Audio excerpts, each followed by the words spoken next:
Dans un monde où l'incertitude et les défis semblent souvent dominer, il est facile de se sentir oublié, abandonné ou même découragé.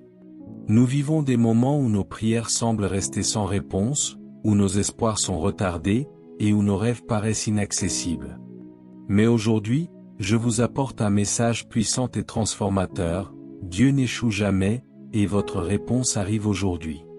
À travers ce message inspirant du Dr Myles Munroe, nous explorons la fidélité inébranlable de Dieu, la puissance de sa parole et la certitude que son timing est toujours parfait. Peu importe les tempêtes que vous traversez, peu importe combien de temps vous avez attendu, sachez que Dieu est à l'œuvre. Votre percée, votre miracle, votre réponse est en route. Préparez-vous à être encouragé, fortifié et à voir votre foi renouvelée, car Dieu n'est jamais en retard, et il ne vous a pas oublié. Avant de commencer, abonnez-vous à la chaîne pour ne manquer aucun enseignement inspirant.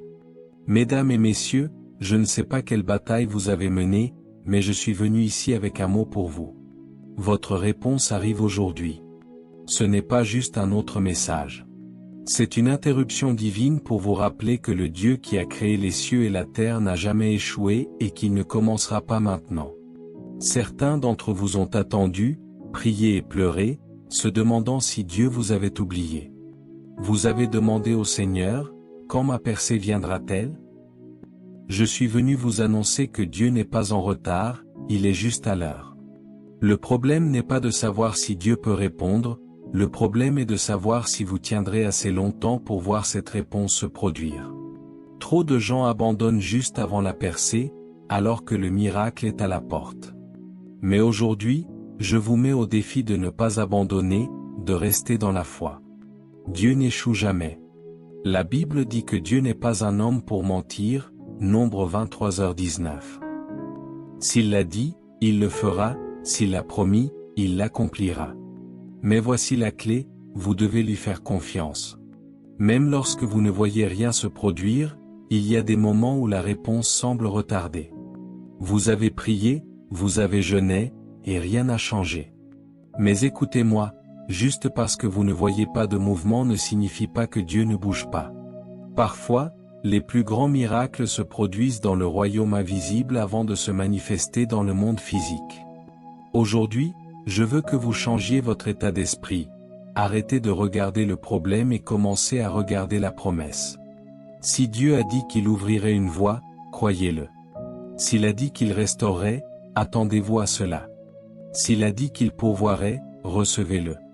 Je prophétise à quelqu'un qui écoute en ce moment: votre période d'attente touche à sa fin. La porte à laquelle vous avez frappé est sur le point de s'ouvrir. Les chaînes qui vous ont retenu se brisent. La réponse ne viendra pas l'année prochaine, le mois prochain ou même la semaine prochaine. Elle vient aujourd'hui.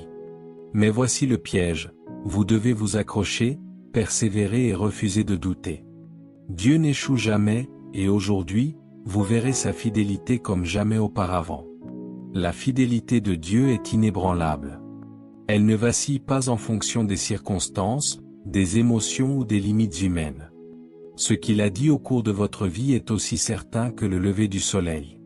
Sa parole n'est pas une suggestion, c'est une déclaration. Quand il dit « Je ne te délaisserai jamais ni ne t'abandonnerai », il le pense. Quand il dit « Je connais les plans que j'ai pour vous, des plans pour vous faire prospérer et non pour vous faire du mal, pour vous donner un avenir et une espérance », Jérémie 29, 11, ce n'est pas un vœu pieux, c'est une garantie divine. Trop de gens jugent la fidélité de Dieu par leur situation présente. Ils supposent que parce qu'ils traversent une tempête, Dieu les a abandonnés. Mais laissez-moi vous rappeler que les tempêtes n'annulent pas les promesses de Dieu, elles les révèlent. Lorsque les disciples ont été pris dans une tempête déchaînée, Jésus dormait dans le bateau. Il semblait qu'ils n'étaient pas au courant, mais en réalité, ils testaient leur foi. Quand ils ont crié, il s'est levé et a réprimandé le vent et les vagues, prouvant que même la nature s'incline devant son autorité. Ce même Jésus est dans votre bateau aujourd'hui. Il ne vous a pas abandonné, il ne vous ignore pas. Il attend que vous lui fassiez confiance. La fidélité signifie la cohérence. Cela signifie que Dieu ne change pas d'avis à votre sujet, même lorsque vous luttez. Il reste engagé dans son dessein pour votre vie, même lorsque vous vous sentez indigne. Cela signifie que s'il vous a aidé à traverser les épreuves passées, il vous aidera à traverser celles-ci. Le même Dieu qui a séparé la mer Rouge, a nourri Élie dans le désert et a ressuscité Lazare d'entre les morts travaille dans votre vie en ce moment. Regardez autour de vous, si Dieu a été fidèle avant, pourquoi échouerait-il maintenant? Le souffle dans vos poumons est la preuve de sa puissance de soutien. Le fait que vous ayez survécu à tout ce qui a essayé de vous détruire est la preuve que sa main est sur vous. L'ennemi voulait que vous abandonniez, mais vous êtes toujours debout. C'est la fidélité. La fidélité de Dieu est inébranlable, non pas à cause de qui vous êtes, mais à cause de qui il est. Elle ne dépend pas de votre force, de votre capacité ou même de votre fidélité envers lui. La Bible dit que si nous sommes infidèles, il reste fidèle, car il ne peut se renier lui-même, 2 Timothée 2h13. Cela signifie que sa fidélité est intégrée à sa nature. Il ne peut pas cesser d'être fidèle, plus que le soleil ne peut cesser de briller. Donc, si vous attendez une réponse aujourd'hui, restez ferme. Si vous priez pour une percée, n'abandonnez pas. Celui qui a promis est fidèle, et quand il bouge, rien ne peut l'arrêter. Votre réponse vient, non pas à cause de votre perfection, mais à cause de sa fidélité inébranlable. Tenez bon, il ne faillit jamais. Un retard n'est pas un déni.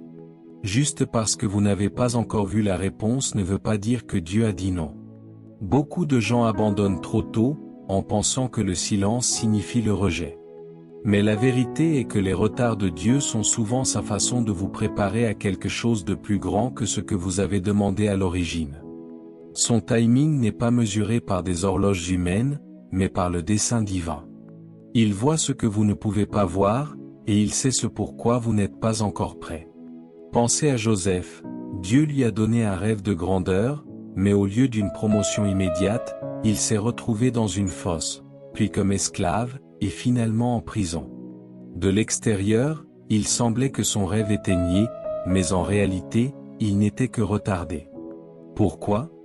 Parce que le trône sur lequel il était censé s'asseoir nécessitait une préparation. Si Joseph était entré dans sa destinée trop tôt, il n'aurait pas eu la sagesse, l'endurance ou les compétences de leadership nécessaires pour diriger une nation. Dieu ne disait pas non, il disait « pas encore ». Et quand le moment était venu, en une seule journée, Joseph est passé de la prison au palais. La même chose est vraie pour vous. Juste parce que vous n'avez pas encore vu la réponse ne signifie pas que Dieu vous a oublié. Parfois, le retard même qui vous frustre est en fait la protection de Dieu. Il y a des portes qui ne se sont pas encore ouvertes parce que si elles l'avaient fait, vous ne seriez pas prêt pour ce qui vous attend de l'autre côté. Il y a des relations qui n'ont pas fonctionné parce que Dieu vous préservait pour la bonne. Il y a des opportunités qui semblent vous échapper parce que Dieu avait quelque chose de mieux en réserve. Le retard construit le caractère, il renforce votre foi, il vous apprend à faire confiance à Dieu au-delà de ce que vous pouvez voir. Si tout se passait instantanément, vous ne développeriez jamais d'endurance, de patience ou de maturité spirituelle. Dieu est plus intéressé à vous préparer qu'à vous mettre à l'aise. Abraham et Sarah ont attendu des années pour recevoir leur enfant promis. David a été oint roi, mais a dû endurer des années de difficultés avant de s'asseoir sur le trône. Même Jésus a attendu 30 ans avant d'entrer dans son ministère. Pourquoi? Parce que le processus est tout aussi important que la promesse. La période d'attente n'est pas une période perdue.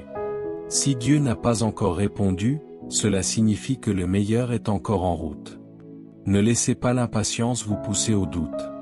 Ne confondez pas le timing divin avec le rejet divin. Ce que Dieu a dit au cours de votre vie se produira, ni une seconde trop tôt, ni une seconde trop tard. Alors, je vous mets au défi aujourd'hui de continuer à croire, de continuer à faire confiance et de continuer à attendre. Vous n'êtes pas refusé, vous êtes préparé. Et quand le moment viendra, vous réaliserez que l'attente en valait la peine. Dieu n'échoue jamais, et votre réponse arrive. Le bon moment est le temps de Dieu.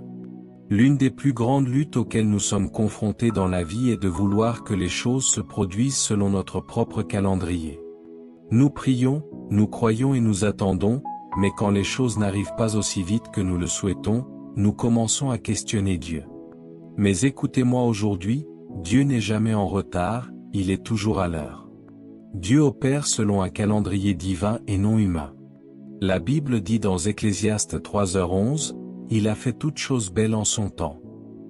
Cela signifie que Dieu ne se soucie pas seulement de vous donner ce que vous demandez, il se soucie de vous le donner au moment parfait.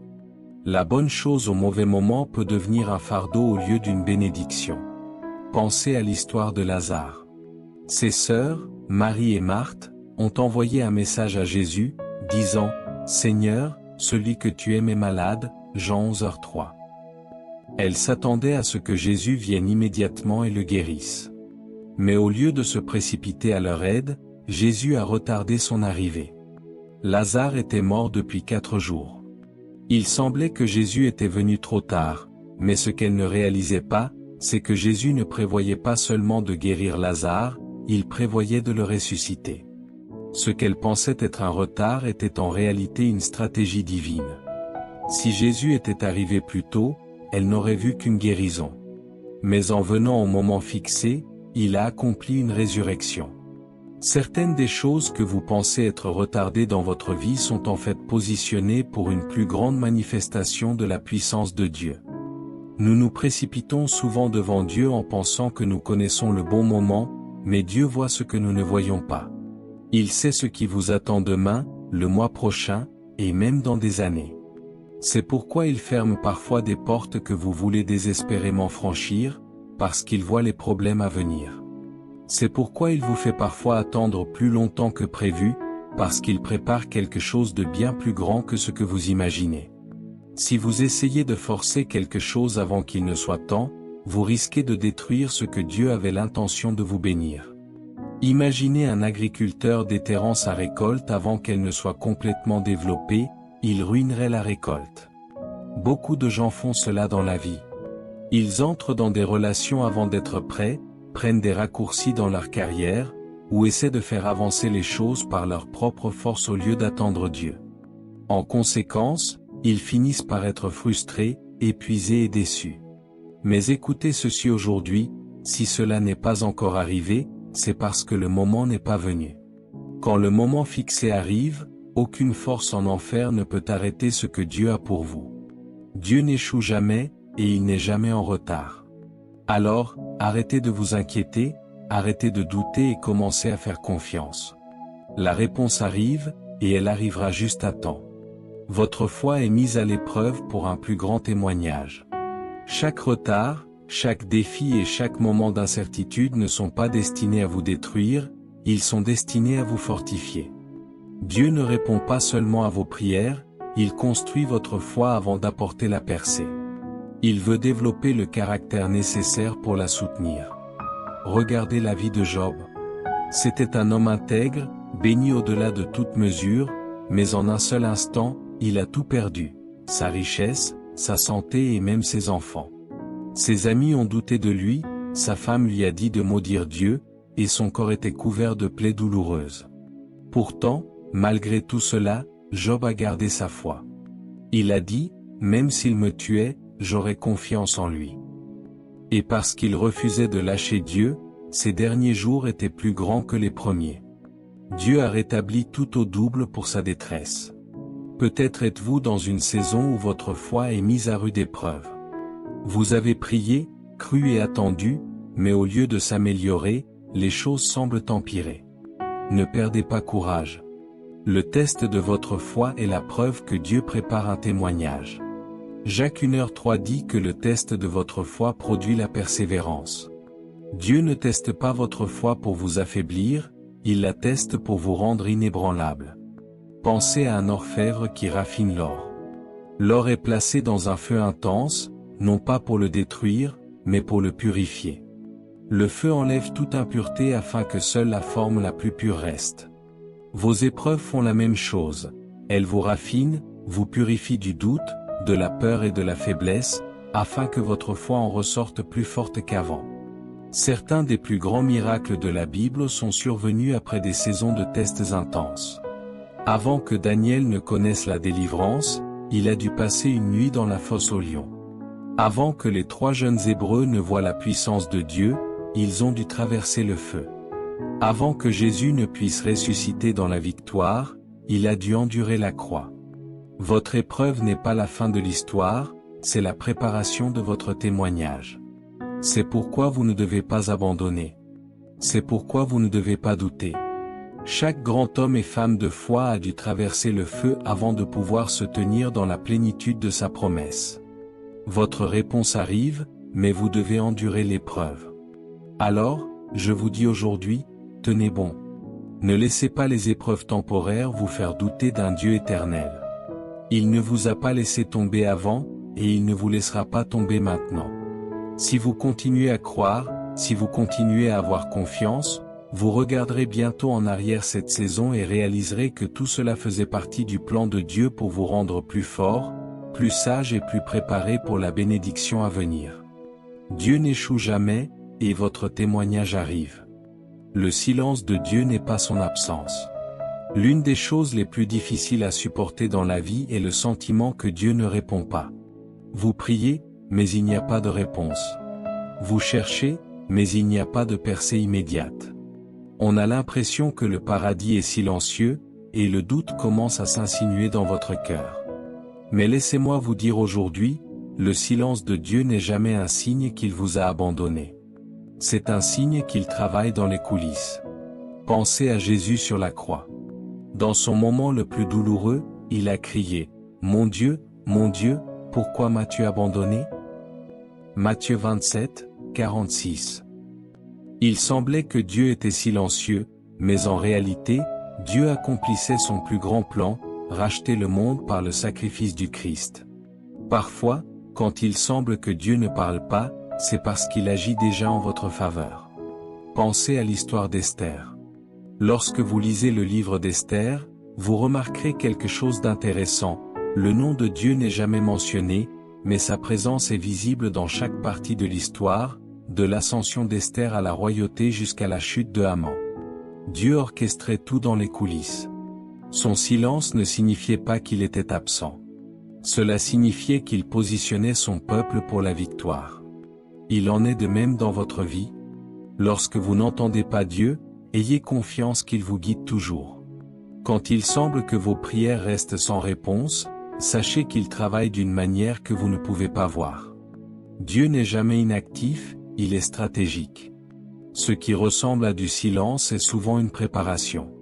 Ce qui semble être un retard est un alignement. C'est pourquoi vous ne pouvez pas précipiter Dieu. Son timing est parfait. Le travail pour lequel vous priez, la guérison que vous attendez, la percée que vous croyez, Dieu connaît le moment exact où cela devrait arriver. Il n'est jamais trop tôt, et il n'est jamais trop tard. Il est toujours à l'heure.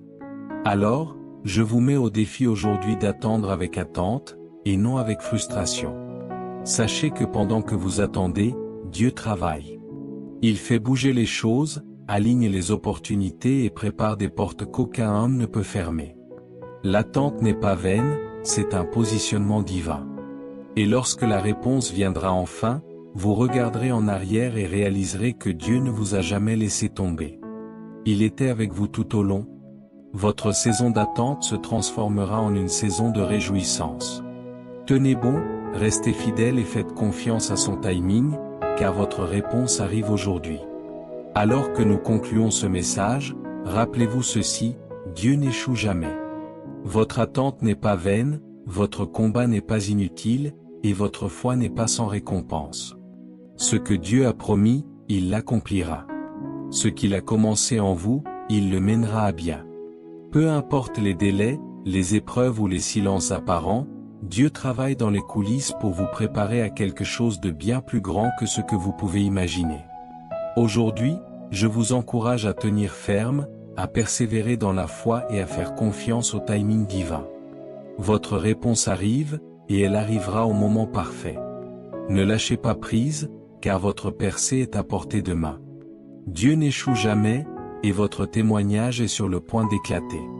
Restez fidèles, Restez patient, et préparez-vous à voir la gloire de Dieu se manifester dans votre vie.